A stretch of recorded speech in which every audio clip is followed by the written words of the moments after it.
Assalamu alaikum wa rahmatullah, and good day to all of our beloved viewers of the Voice of the Cape's YouTube and Facebook page.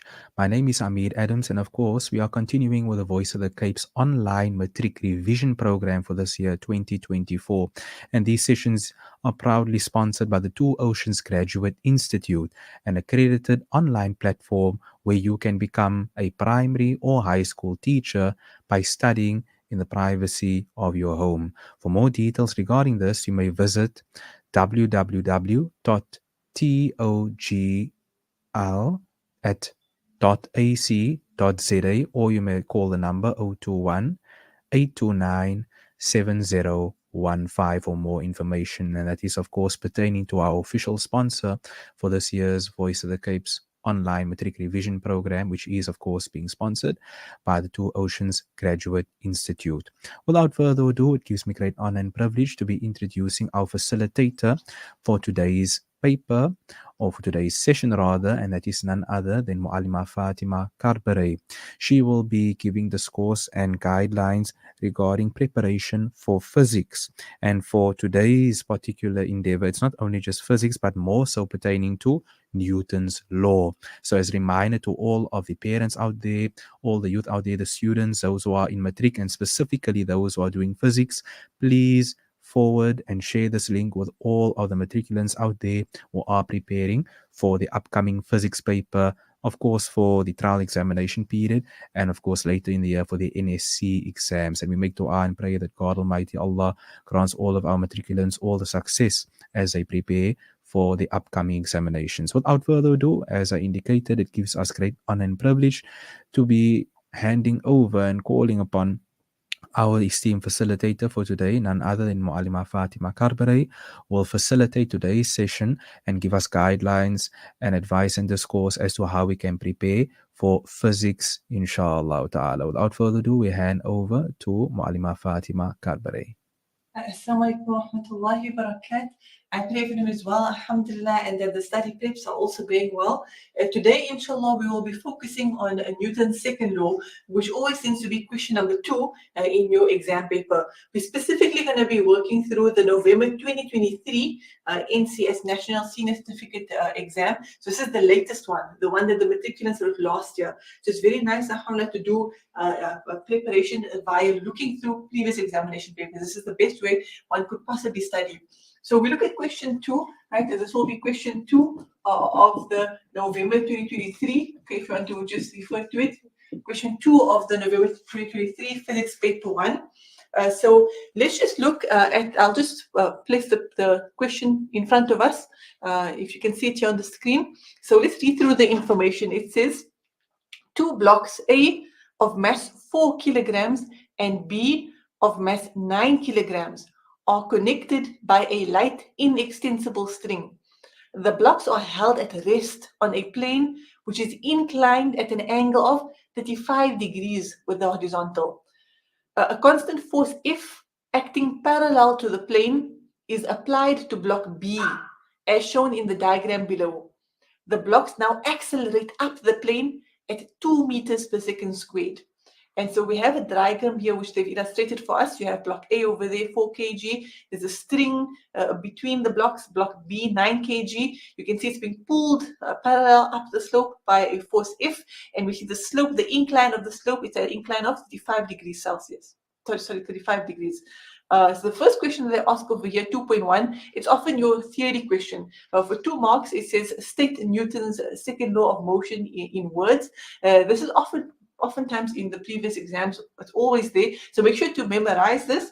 I will just give a short statement of what they're expecting you to say. Newton's second law is when a net force acts on an object, the object will accelerate in the direction of the force.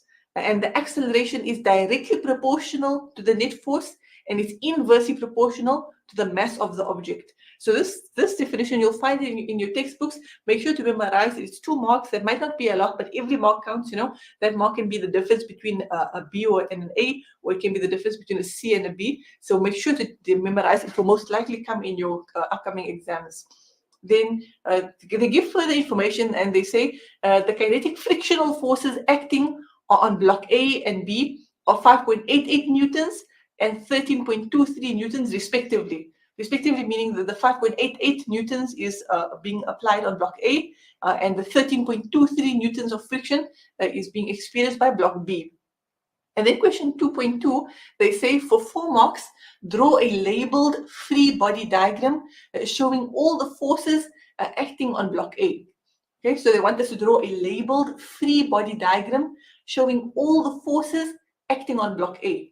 And besides the 4 mark, the mark allocation is also a very important indicator in terms of how much forces are they expecting us to draw. Okay, a lot of the time if it's a 2 mark question, that's a hint that there's 2 forces acting on the block. If it's 3 marks, it's 3 forces acting on the block. Because it's 4 marks, in all likelihood, this means that when we draw our free body diagram, we're going to encounter 4 forces. I will just switch now to the whiteboard so you can see how we will answer this question. I've drawn the diagram on the whiteboard over here, so we have the same scenario as what is in the question paper. And now we proceed to draw the free body diagram. What is a free body diagram again? It's basically, it's a diagram of where you'll draw a dot, okay? First you begin with the dot. The dot indicates the block, okay? So you don't draw the actual block itself. We just draw a dot. The dot is a representation of block A. And now we're going to draw all of the forces acting on that dot, meaning acting on the block. And the first one, which is always in existence, is always the gravitational force, okay, which is we illustrate it as Fg. Okay, you don't necessarily have to do it as Fg. You can sometimes, some people write it as W. W means weight, so that is also acceptable. But I will just go with Fg, which is the gravitational force, and this is the attractive gravitational force of the Earth acting on the block, what we otherwise in everyday terminology know to be gravity. They also wanted labeled, so it would be good maybe either as part of it or maybe on the side just to expand. And Fg is the gravitational force, okay? Referring to the gravitational force. Gravitational force. Okay, so that's the one force that this block A will experience, the gravitational force of the Earth on it. What other forces will block A experience? Another force block A is going to experience is what we call the normal force. Okay, and what is the normal force? Normal force is the force of the surface on the block. Okay, all surfaces in existence, all surfaces, they exert a force on the objects that are lying on them. So this block is experiencing a force by the surface of this inclined plane. Okay, the inclined plane is exerting a force in what direction? This force that the surface exerts, it's always at 90-degree angle to the surface. Okay, so it's always at a 90-degree over there. So 90 degrees to that block will be in this direction. Okay. So it's always at a 90-degree angle to the surface, and therefore we'll have a right angle triangle over there, so exactly upwards in this direction. What we will say this will be northwest. Okay, so that's the other force in reference to the normal force of the surface. Okay, what is applying the normal force? The surface is applying the normal force on the block, on block A.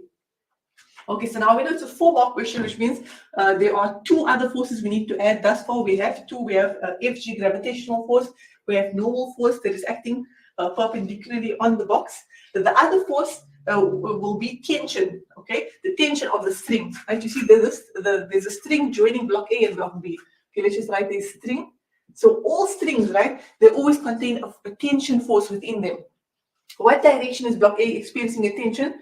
Because the string is to the right of block A, and it's going in this direction in relation to block A is experiencing a tension upwards. Okay, just going to block B. Block B is also attached by a string, but what direction is block B experiencing a force, experiencing a tension force? So block B is actually experiencing a tension force downwards. Okay, so very important to understand the difference. Even though both of them are experiencing the same tension force, okay, the value of the force is the same, the numerical value. However, it's in different directions. Block A is experiencing a tension force upwards, okay, because the string is to the right of block A. However, block B is experiencing a tension force downwards. Okay, why? Because the string is behind block A. It's going in that direction. So we will therefore have T. But remember, they asked us from the perspective of block A. I just want to illustrate that for block A and block B, the directions of tension are different. However, the question specifically wants us to draw the label-free body diagram showing all the forces acting on block A. So from block A's perspective, it's experiencing tension upwards, okay? So we'll have a tension force. So we'll draw, and all these arrows, what do these arrows represent? The arrows represent the forces, okay? That is what the arrows represent. And so you can put T, okay? And T stands for, it stands for tension. So that is the tension force that block A is experiencing. What is causing the tension? It's the string, okay? The tension within the string is causing block A to experience a force in this direction, the northeasterly direction. Okay, we know we have 3 forces. There's one more that we should have because it's a 4-mark question. So therefore, each force will give you 1 mark. The last one that we'll experience is, remember that if you look carefully at the information, they've told us that force. In the information, they say to us that the kinetic frictional forces acting on blocks A and B are 5.88 newtons and 13.23 newtons respectively. So then they tell us the other force, okay, which is kinetic frictional force. So this block is experiencing a kinetic frictional force. Kinetic just meaning that it's in because this block is in motion. Anytime a block is in motion, it will experience a kinetic frictional force. And what direction will the kinetic frictional force be? It will be downwards. Okay, it will be in a downward direction. We usually label it Fk. Fk means the kinetic frictional force. Why is it downwards? Because the block is moving upwards. Okay, if you look at the information, they tell us that they say a constant force F acting parallel to the plane is applied to block B, as shown in the diagrams below. The blocks now accelerate up the plane at 2 meters per second squared. So because the blocks are accelerating upwards, it will experience a frictional force downwards. Okay, friction always opposes motion. What this means is, just say you have an object that is moving to the right. If the object is moving to the right, in what direction will it experience friction? It will experience friction to the left. Okay, it's always in the opposite direction of motion. So if the block is moving to the right, it will experience kinetic friction to the left, and vice versa. If an object is moving to the left, right, if the direction of motion is to the left, then it will experience friction to the right. Okay, the friction always opposes the motion. And like this, even up a slope, if you have an object moving up the slope, okay, so it's accelerating up the slope, what direction will friction be? Friction, the kinetic friction will always be downwards. Okay, it will always be downwards, it always opposes the motion, and vice versa. If an object is moving down the slope, then what direction will the friction be? If the object is moving down the slope, then the friction will be up the slope. Okay, so in this circumstance, they've told us that the block A is moving upwards, therefore kinetic frictional force will be downwards. So we'll draw that over here. Basically, it will be down the slope, and that will be our Fk. Fk standing for kinetic frictional force. Kinetic frictional force. So this will give us our 4 marks for the 4-mark question of 2.2. The free body diagram is consisting of normal force, tension, kinetic friction, and gravitational force. Then looking at question 2.3. Question 2.3 says, calculate the magnitude of 2.3.1, the tension in the string. Okay, so now the next question they want us to do in 2.3.1 is they want us to calculate the tension in the string. Remember we said that the string contains tension. Now they want to know what is the value of that.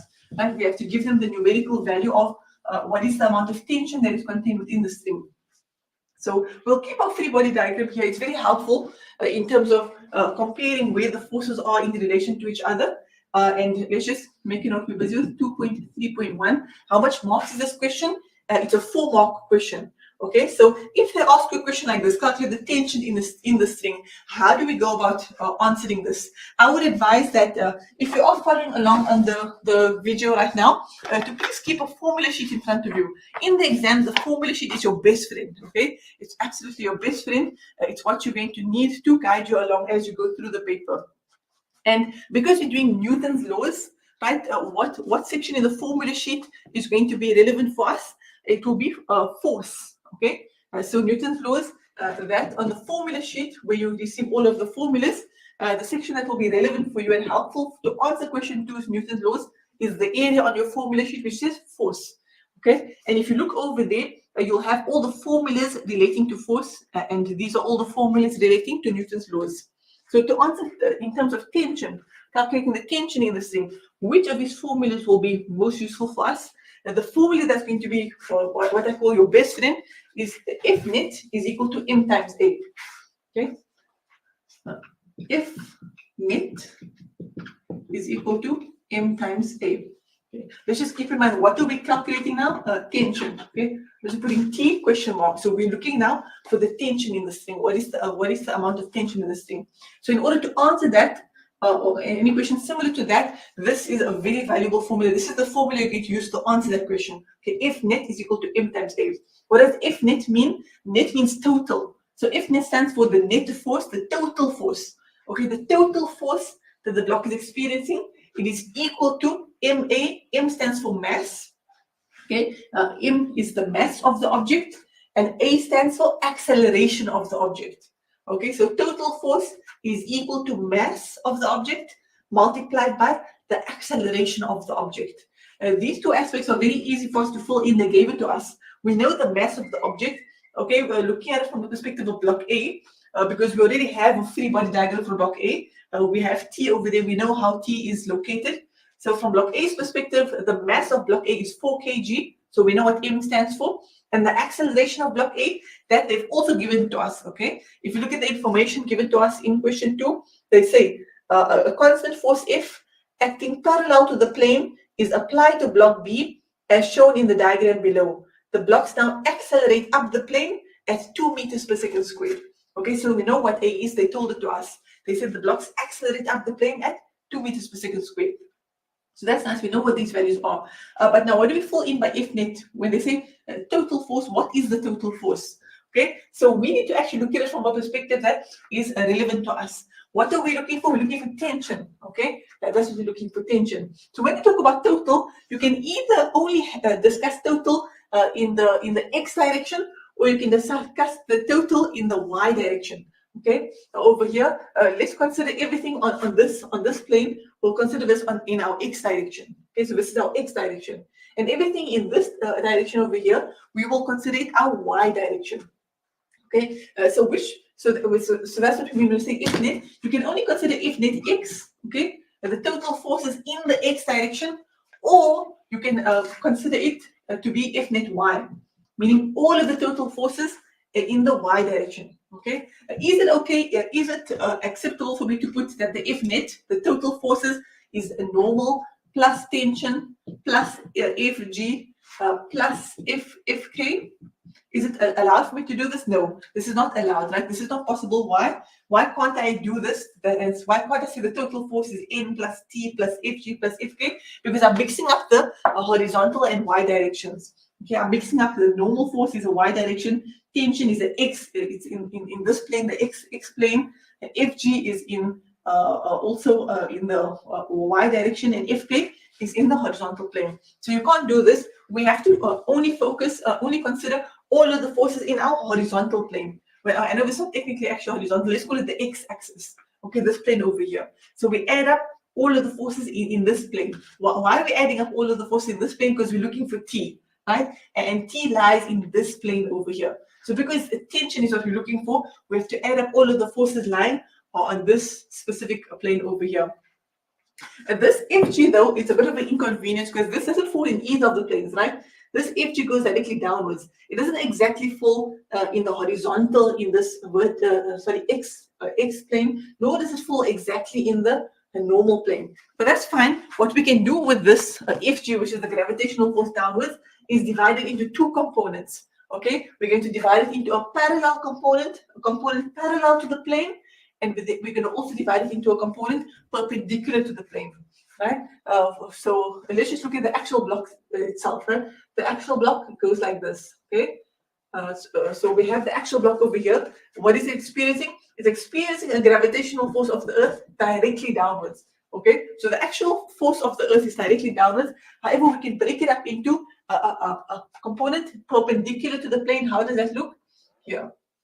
Right? So the original Fg gravitational force, well, we break it up into this component over here, which is what we call Fg perpendicular. Okay, we call it Fg perpendicular. This is the perpendicular component of the gravitational force. What is it perpendicular? It's perpendicular to the plane, right? This angle over here between this force FG perpendicular and the plane will be a 90-degree angle. And the other aspect that we also break it up into is a component which is parallel to the plane. Okay, so we're breaking up FG into two components: a component which is perpendicular to the plane, and another component which is parallel to the plane, which we write it like this: FG parallel. Okay, can you see it's parallel? They're basically going at same angles to each other. Now, another important thing for you to remember is this 35 degrees. What is this 35 degrees? This is the angle of the slope. It's the angle that the slope is making with the surface. This over here, mathematically speaking, can also be transferred to this angle over here, okay? So that angle over there and this angle between FG and FG perpendicular is the exact same value. Okay, so that 35 degrees is also the angle that is between these two lines over here. That is 35 degrees. This is important to remember in terms of working out what the value of FG parallel is. Okay, so to recap, we've broken FG, the gravitational force, into two components: a perpendicular component, perpendicular to the surface, and a parallel component, which is parallel to the surface. So therefore, just in terms of our free body diagram, let's just note that over there. So I'm going to erase the FG, and I'm going to put the components instead. And it's perfectly acceptable to give this as an answer for your free body diagram in the previous question as well. Okay, so the FG, you have one going downwards, which is what we call FG parallel. It's the parallel component of the gravitational force, and there's another force over here, which is FG perpendicular. Okay, FG perpendicular, which is the perpendicular component of the gravitational force. Now, this is easy to work with in terms of F net, because remember F net, we try to solve for what is tension. What is the tension in the string? And so we have to look at the total forces in this x direction. When I say x direction, I mean these forces over here at this particular in this particular slot. In physics, direction is also very important. Okay, we will choose that anything going upwards, we're going to make it a positive value, and anything going downwards, we're going to make it a negative value. It's very, very important when applying Newton's second law, F net is equal to ma. You must beforehand already identify what your directions are and what their signs are. Okay, so we're going to go with upwards, it's positive, downwards, negative. Okay, very important. You can't just make all of your values positive. So therefore, tension, we see what direction is tension, what direction is the block experiencing tension? Upwards. So therefore, it will be a positive value. Why? Because the direction of tension is upwards. Now, remember, if that means we're adding all of these things. Then Fk, however, is downwards. You see, it experiences a frictional force downwards. Therefore, remember we said anything downwards is negative. So it'll be negative Fk. Fg parallel is also downwards. Gravity always pulls things downwards. So gravitational force will always be in a downwards direction. Therefore, it's also negative Fg parallel. Okay, negative Fg parallel. Remember, we're just looking at the parallel component. So we're not looking at the gravitational force in its entirety. We're only looking at the parallel component of the gravitational force. So these are our total forces, specifically in this x direction. And there's the thing that we're trying to solve. Here's the unknown. You know, it's similar to mathematics, solve for x. In this case, we're not solving for x, we're solving for t. Is equal to ma. So let's put in now the values that we do know. T is the unknown, which is what we need to solve for. We do know Fk, right? We do know the kinetic frictional force of block A. It was given to us in the information when they told us about question A, question 2. Remember they said that? Oh yeah, there we go, right? They said that the kinetic frictional forces acting on block A and B are 5.88 newtons and 13.23 newtons respectively. So the frictional force of block A is 5.88. So let's fill in the values we know. T is, we don't know what that is. We're trying to solve for that. Fk, the kinetic frictional force, is 5.88 newtons. Okay, now Fg parallel. What is Fg parallel? What is the value of the parallel component of the gravitational force? To answer that, we need to use a bit of trigonometry. Okay, and we're using a little bit of trigonometry in terms of this triangle. Can you see we've created a triangle for ourselves on the board? If you just look over here. This is the triangle. There's an angle that we know that's 35 degrees.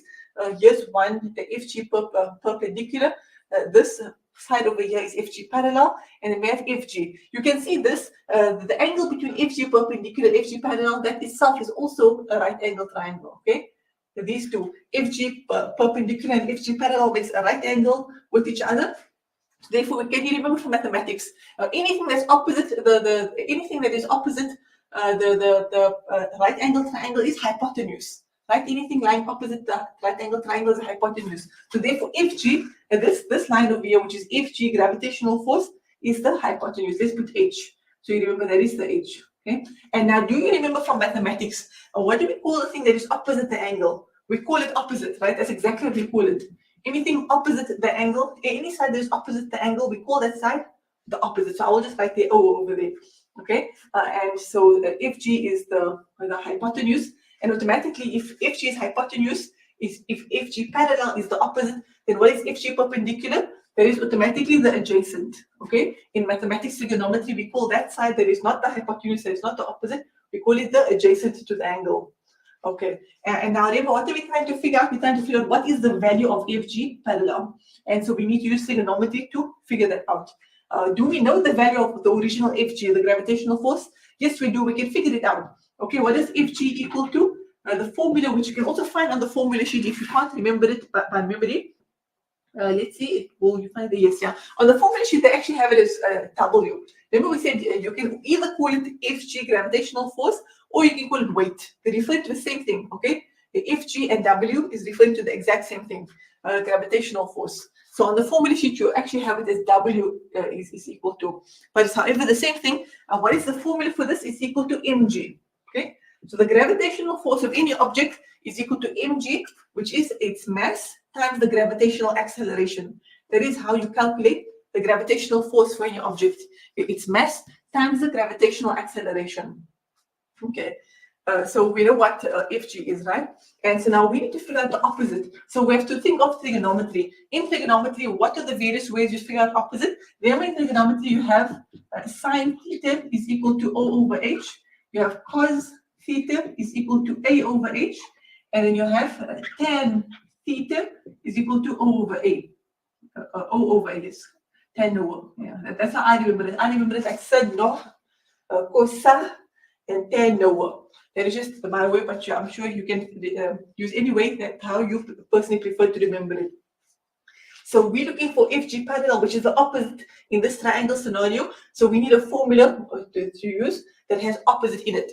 So our options is either sine theta, because that has opposite in it, not cos. We can eliminate cos, because cos is A over H. We're not looking for adjacent, we're not looking for hypotenuse, so we eliminate that. So either we're going to use sine theta, which is O over H, or we're going to use tan theta, which is O over A. So which one? We actually can't use tan, because in order to use tan, we try to figure out what is the opposite, what numerical value is opposite. We need to know adjacent. Do we know what the value of adjacent is? FG perpendicular? No, we don't know what the value of FG perpendicular is. Therefore, we can't use tan theta. We will scrap that. So the only option to figure out what the FG parallel is, which is the opposite in this circumstance, is sine theta. Sine theta is equal to O over H, because we have hypotenuse. We know we have a number for hypotenuse. What is the hypotenuse over here? It's the FG. Okay, FG is equal to mg. So we know the mass of the object is 4 kilograms, and g, which is gravitational acceleration, is a constant. It's always 9.8 meters per second squared. That is always a given that you don't ever have to figure out for yourself. So if we just reshuffle this, sine theta is equal to O over H.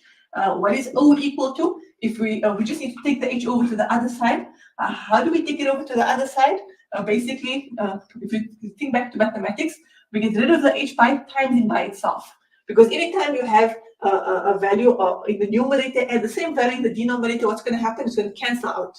Okay, and the other thing mathematically, which is very important, is whatever you do to the one side of the equation, you must always do the same thing to the other side of the equation. Okay, so we try to get rid of the H because we just want to know what O is equal to. So we say multiplied by H because then it will cancel out. The H on top will cancel out with the H at the bottom. Because we multiplied this side by H, we have to multiply that side by H. And so we end up having O is equal to H sine theta. Okay, which is what we want to know. What is O equal to? Opposite is equal to H sine theta, which is hypotenuse multiplied by sine theta. What is theta? Theta means the angle. Okay, what is the angle we're dealing with over here? That's 35 degrees. Okay, it's the slope it's the angle of the slope, which is 35 degrees. I'm just turning it around. It's still referring to the same thing. O is equal to h sine theta. In this circumstance, our O is FG parallel. Okay, why is that the O? Why is that the opposite? Because it is opposite the 35 degrees. Okay, it's opposite there. And this you have to, you see, it's very important when you're doing physics, your mathematics knowledge also has to be strong, because physics involves you understanding your mathematical trigonometry information very well as well. So make sure, you know, to have a solid mathematical background at the same time. So if I just change these, the O in this circumstance is FG parallel. What is the H in this circumstance? The hypotenuse is the FG. It is the original FG gravitational force, which is mg, and then it's sine theta. Okay, so FG parallel is FG sine theta. Let's just expand on what FG is. What is the formula for FG? The formula for FG is mg. Okay, that gravitational acceleration is equal to mass. The gravitational force is equal to mass times gravitational acceleration. Okay, so I know some of the students, alhamdulillah, some students are fast, some students know this already. However, there might be some students in the audience that this is a bit shaky. Okay, so please bear with me. Those students who already know this knowledge, maybe it's already like, you know, like the back of your hand. Just bear with me for going slowly through this, because there might be some other students out there for who this might have been a bit shaky knowledge. So just a revision of this. So the parallel gravitational force is equal to mg sine theta. I would honestly suggest for examination purposes memorize this. Okay, why I would suggest memorize this is because are you going to get marks on this all of this in the exams? No, you're not going to get marks for going from that trigonometry perspective to this. Okay, you don't get no marks for this. So the only thing that you're actually going to get marks on is this part over here. Therefore, I would say make sure to study well before exams so you understand how we got to this. Okay, so you're not blindly memorizing. You do understand the process to how we got here. But now that you know, for example, just memorize this. The FG parallel is equal to mg sine theta. The parallel component of the gravitational force is equal to the mass times gravitational acceleration times sine theta. So that is what FG parallel is. It's mg sine theta is equal to ma. Okay. So now we can put in values over there. We know the m, we know the g, we know the sine theta. Okay, remember that is the mass. We're dealing with block A. It's 4 kilograms. G stands for gravitational acceleration. That is a constant given to you in the exam on your formula sheet. It's always 9.8 meters per second squared. And sine theta, the theta over here in this scenario is referring to the angle of the slope, which is 35 degrees. Okay. And then it is equal to mass times acceleration. What is the mass? Again, we know the mass, it's 4 kilograms. What is the acceleration? They told us in the information that the block is going up the slope at 2 meters per second squared. So the A acceleration is 2. So this is where we've gotten thus far. So now remember, what do we need to solve for? Let's just recap the question that they asked. The question that they asked in 2.3.1 was calculate the magnitude of the tension in the string. So we have to calculate T. So can you see this looks very similar to mathematics now? What we simply need to do is solve for T. So can you see there's an equal to sign over here, right? So if you just read this out, it says T minus 5.88 minus 4 times 9.8 sine 35 is equal to 4 times 2. Okay, so we need to get all of these other numbers over to the other side of the equal to sign. Okay, so we need, the only thing that must be on this side of the equal to sign must be T. Okay, we want to know what is T equal to. Okay, so all these other numbers, we have to take it over to the other side of the right hand side. So of the equal to sign. So the 4 times 2 will stay where it is. Okay, and that is perfectly fine. It's exactly where we want it to be. So what happens when we take negative 5.88 over to the other side? It becomes positive. Okay, anytime we take values over to the other side, they'll become positive. So negative 5.88 will become positive 5.88. We're going to take this whole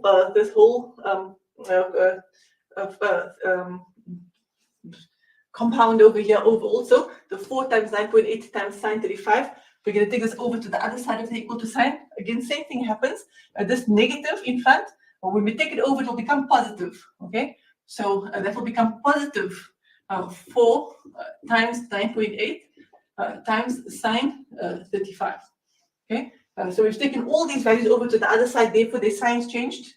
All the negatives became positive. So now we have T is equal to 4 times 2 plus 5.88 plus 4 times 9.88 times sine 35.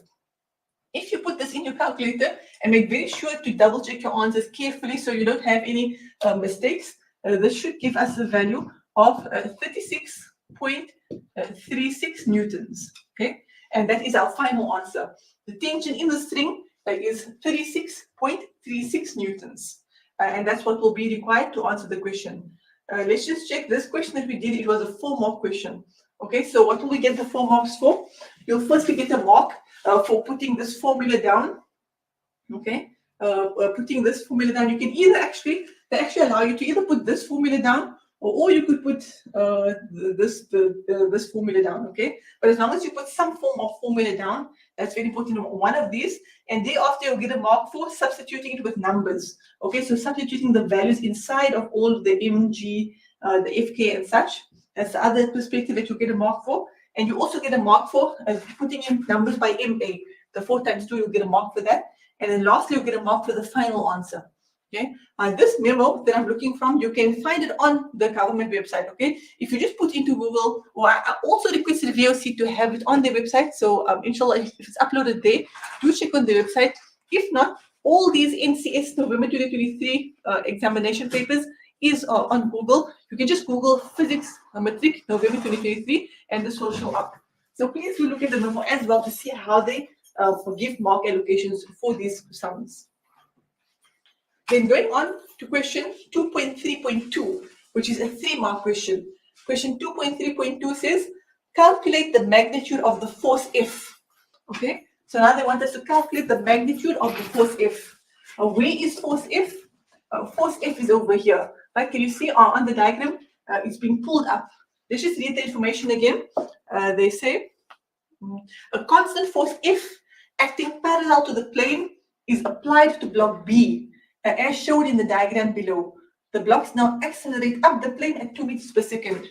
So there's a certain force. Maybe the force is being pulled by someone or something, but a force is being applied, and they very specifically say to block B. Okay, so this force is not being applied to block A, it's being applied to block B, and is causing the blocks to accelerate up the slope.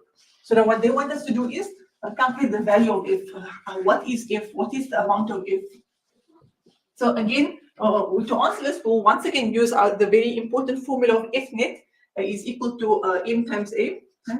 Let's just check this is question 2.3.2. Okay, and what are we looking for? F. The force F that is pulling block B up the slope. So in order to answer this, we once again going to use F net is equal to M times A. So you see this formula is very important for your question 2s. In all the exams, question 2 is always your Newton's laws questions. And in order to answer it, this is the most important formula that you have. F net is equal to M times A. The net force, meaning the total force on the object, is equal to its mass times acceleration. This is really your best friend when it comes to Newton's laws. So now, however, previously, when we answered this question, we looked at the free body diagram of block A. But in this circumstance, can we still look at the free body diagram of block A? No, we can't, because there is no F over here, right? There is no force F. There's only tension, kinetic frictional force, Fg parallel, Fg perpendicular, and normal force. And so where is F being applied to? It's being applied to block B. So therefore, we have to look at it from block B's perspective. So we're going to erase the free body diagram of block A because F does not exist over here. And we're going to draw a free body diagram from block B because block B is the one that's experiencing a force F being exerted on it. And because F is in this direction, right? It's in this parallel direction to the slope. We're only going to consider all of the total forces in the parallel direction, okay? Because F net, in this circumstance, we're only considering the total forces in this parallel direction because that's where F is. So what other force acts in the parallel direction on block B? Maybe we're looking at it now from block B's perspective. The other force is also the tension, right? Because remember, block B is also attached to a string. Anytime something is attached to a string, it's going to experience tension. What direction is block B going to experience tension? It's going to experience tension downwards. Okay? Why downwards? Because the string is behind it. Since the string is behind it, think about it. If someone had to put a string at the back of you, then you're going to be pulled in the backwards direction because the string is behind you. So it will experience a tension downwards.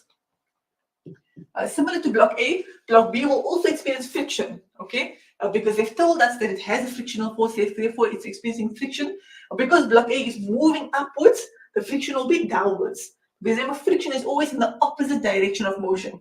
So because block B is moving upwards, it will experience friction, kinetic friction downwards. What other force is there? The other force acting on it will also be the parallel component of the gravitational force. Remember, we're only considering all of the forces specifically in this parallel direction to the slope. So lastly, the other force will be the, let's put it over here. It will be, okay, FG parallel.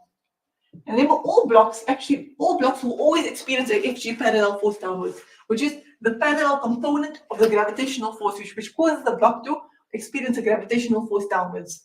Any block that you're dealing with, it must experience gravity as long as you're on Earth, right? Maybe if you're in space and you're floating through space, there'll be no gravity. But as long as any object is on Earth, it's going to experience a parallel component of a gravitational force. So now we know these are the F net, specifically in this parallel direction. So let's put it over here under what F net is, the total force.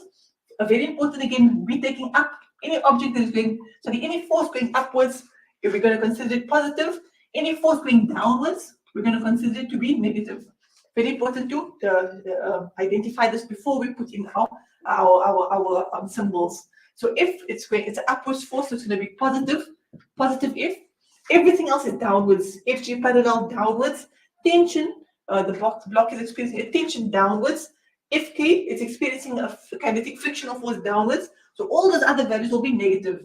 It will be negative FG parallel, negative tension, and negative kinetic frictional force is equal to MA. Here we just continue to see, all we simply did was we substituted what is F net. What are the total forces? It's F minus FG parallel minus tension minus kinetic frictional force. And this time we leave the same, is equal to MA, which we know what M is. The mass of block B is 9 kilograms. We know the acceleration the block is experiencing, it is 2 meters per second squared. Yeah. So you see, sign is very important. A lot of students make a mistake where they don't put the correct sign, and therefore they get the final answer wrong. And now the nice thing is that we know already what FG parallel is. Remember we said from trigonometry, just make sure to memorize that FG parallel is basically, it's always mg sine theta. So we're not going to go through that whole scenario of how we got to it. We use trigonometry, but FG parallel is mg sine theta. Minus t minus fk is equal to ma. Okay, what are we looking for? We're looking for F, okay? F is the force being applied on block B. So this is the unknown that we need to solve for. And so since we need to solve for this, we don't know what it is. This is what we need to solve. Therefore, we should have the values of all of the other symbols over here. We should have a numerical value for them. Minus mg sine theta. M, the mass of block B, is 9 kilograms.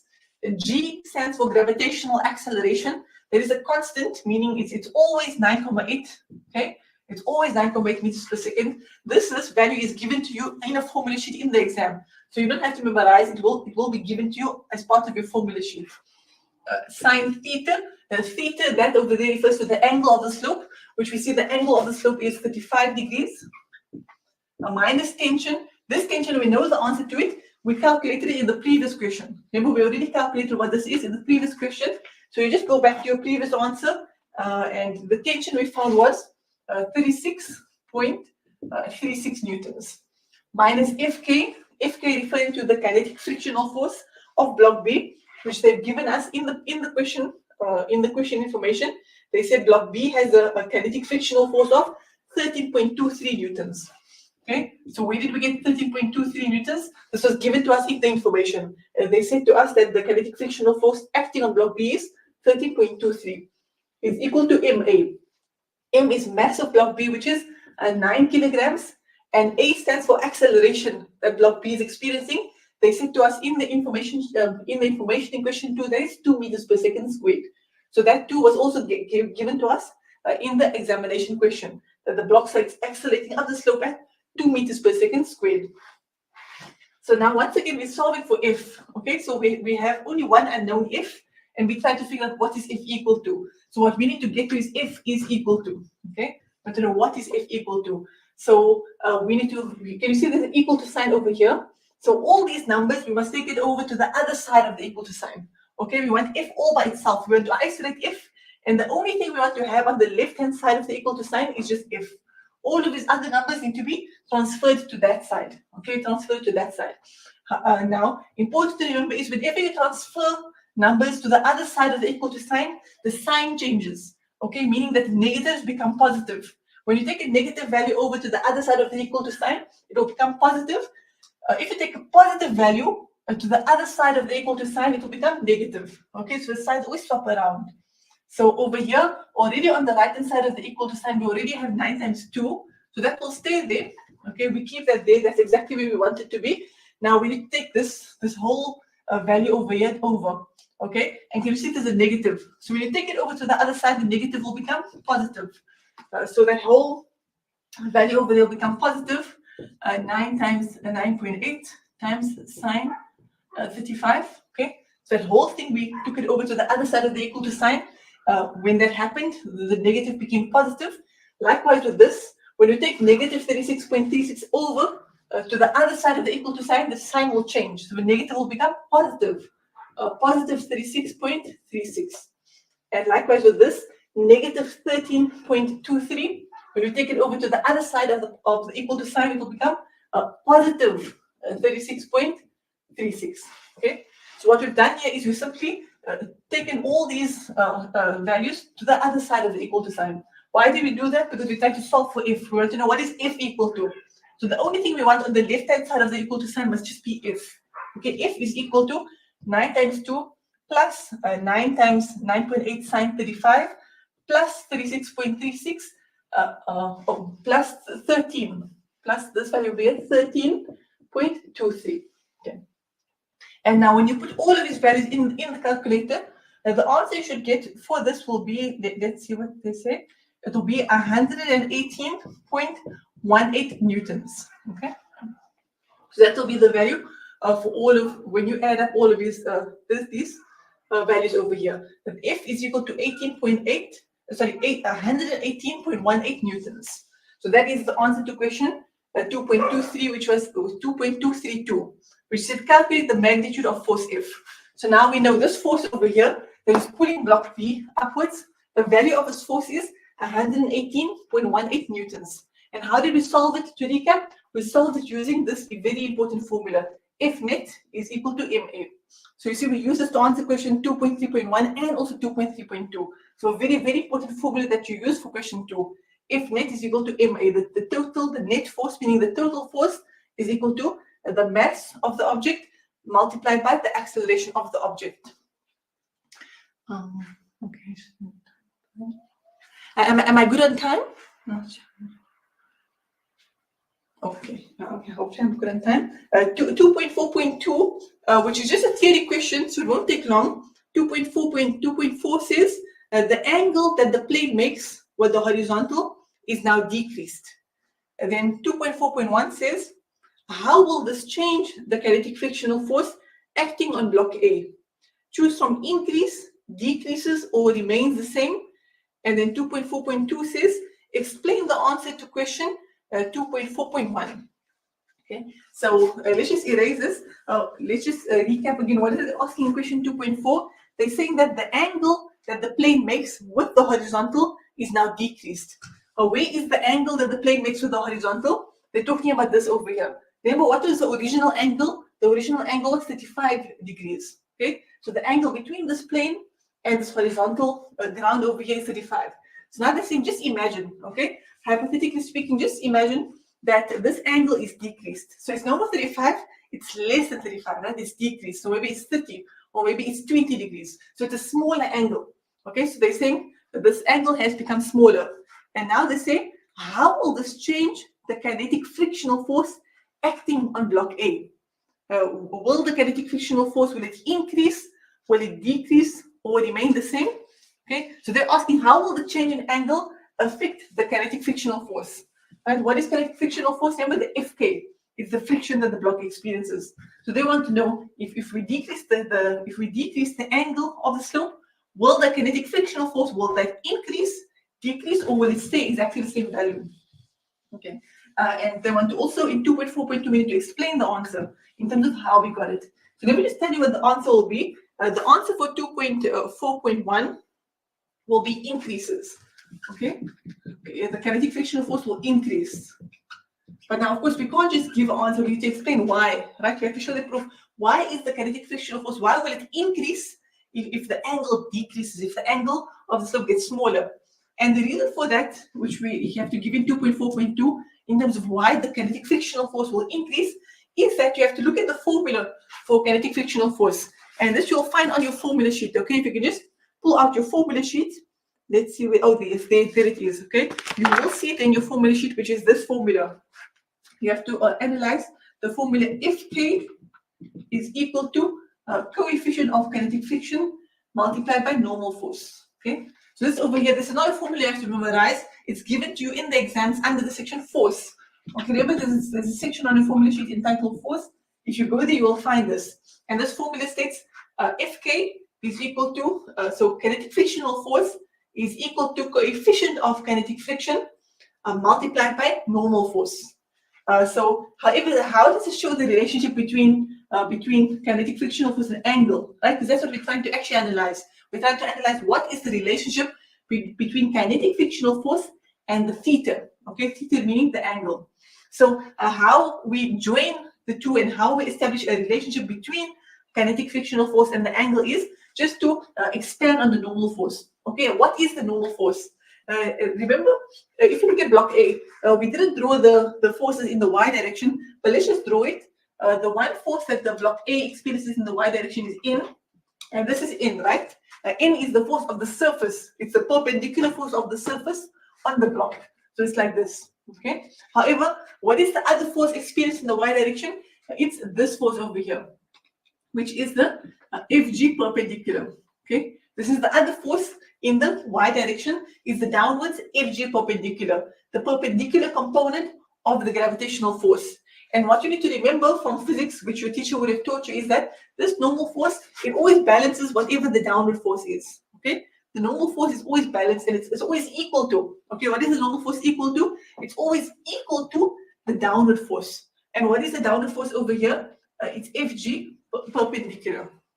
Okay, and when you do trigonometry, I'm not going to do the whole trigonometry thing. We see over here Fg perpendicular from a trigonometry perspective is the adjacent. Okay, in this triangle, Fg perpendicular is the adjacent. So if you work on solving it, right, and we won't go through that just for lack of time, but if you could solve it, what is equal to, you will find that is equal to mg cos theta. Okay, mg cos theta. Because remember cos theta, what is cos theta equal to? Cos theta is equal to A over H. Okay? Cos theta is equal to adjacent over hypotenuse. So if you just rearrange the formula, therefore adjacent will be equal to cos theta multiplied by hypotenuse. Okay, and in this circumstance, our adjacent is Fg perpendicular. Right? The adjacent is Fg perpendicular because it's adjacent to this angle over here. Cos theta, our hypotenuse is what? Our hypotenuse is Fg. Okay, it's the Fg because it is opposite the right angle triangle that is made here between Fg perpendicular and Fg parallel. Okay, and then what is Fg? Fg is equal to mg, right? Fg is equal to mass times gravitational acceleration. So therefore, Fg perpendicular is equal to mass times gravitational acceleration cos theta. Okay, so that's basically how you get that Fg perpendicular value. Fg perpendicular is equal to mg cos theta. But I would suggest for examination purposes, make sure to memorize that so you don't have to work out all of the trigonometry because you don't get any marks for this, okay? You don't get marks for figuring this out. They just want to see the final result. So Fg perpendicular is mg cos theta. So going back to normal force, what is normal force equal to? It's always equal to the opposing downward force because they balance each other out. Is this block jumping up and down? No, it's not, right? The block is only going up the slope, but it's not jumping up and down in this y direction. So the fact that it's not jumping up and down means it's completely still from the y perspective. Okay, therefore, the normal force will balance the downward Fg perpendicular force. So what this means is that normal force is equal to Fg perpendicular. Okay, they are equal to each other. Like the normal force is equal to whatever the downward force is. So N is equal to Fg perpendicular. And what is Fg perpendicular equal to? It's equal to mg cos theta. Okay, FG perpendicular is equal to mg cos theta. So now let's substitute this in this formula over here. Okay, the formula of what Fk is equal to. Fk is equal to the kinetic frictional force is equal to the coefficient of kinetic friction multiplied by the normal force. And what did you say? What is the normal force? It's equal to the downwards Fg perpendicular, which is mg cos theta. So normal force is equal to mg cos theta. So let's substitute this. We substitute it into where the n is. Okay, so it's equal to mg cos theta. All I did was substitute that mg cos theta into the normal force, because that is what the normal force is equal to. And now we can finally see the relationship between kinetic frictional force and the angle. Okay, because that is what the question is asking us for. The question is asking the angle that the plane makes with the horizontal is now decreased. How will this change the kinetic frictional force acting on block A? Will it increase, decrease, or will it remain the same? Okay, so now we see the relationship. What happens? Remember they said this will get smaller. Okay, they said this angle is going to decrease. It's no more 35, it's less than 35. So what you need to remember from the mathematical perspective is anytime this value gets smaller, okay, anytime this value gets smaller, your cos value actually gets larger. Okay, so when you decrease the angle, it actually makes this answer as a whole, it makes it larger. So we see we have the indirectly proportional relationship. Okay, indirectly proportional means that as the theta gets smaller, your Fk, your kinetic frictional force, will get larger.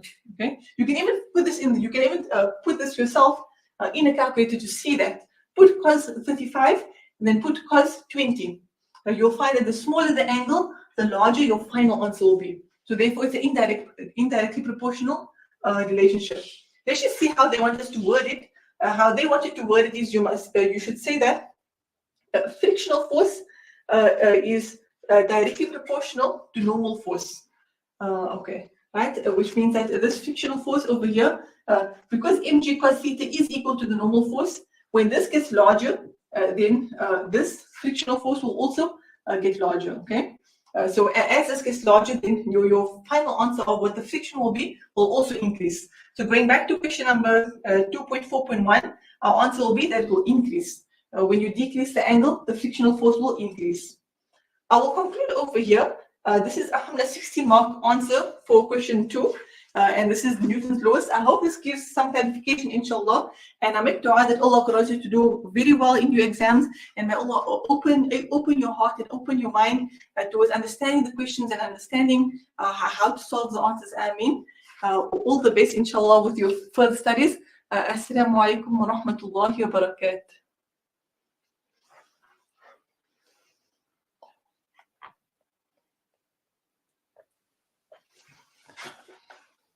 MashaAllah, we say Alaikum salam wa rahmatullahi wa barakatuh to the Honorable Mu'allima Fatima Karbary, who so beautifully rendered the facilitation for today's physics preparation, inshallah, for physics paper 1. We'd like to say shukran, jazakallah khair to Mu'allima Fatima Karbary once again for facilitating today's session. May Allah Almighty reward you. And I know that the matriculants will benefit greatly from your discourses and from your advice as to how they should approach preparation for their physics paper, inshallah ta'ala. With this said, beloved viewers on the Voice of the Cape's YouTube page and Facebook page, as a reminder once again that this is in the continuation of the series of the Matric revision sessions that we at the Voice of the Cape are hosting. And of course, as a reminder, the Voice of the Cape's online Matric revision program is, of course, this year in collaboration and is proudly being sponsored by the Two Oceans Graduate Institute. And it is a accredited online platform where you can become a primary or a high school teacher. And as a means of further information for those who would like to find out more about this, you may visit their website www.togl.ac.za, or you may call them on 021 829 7015. This brings us to the end of this particular session for physics, as hosted by the respected Mu'allima Fatima Karbary. And as a reminder, once again, please like and share this particular link on Facebook and YouTube with all of those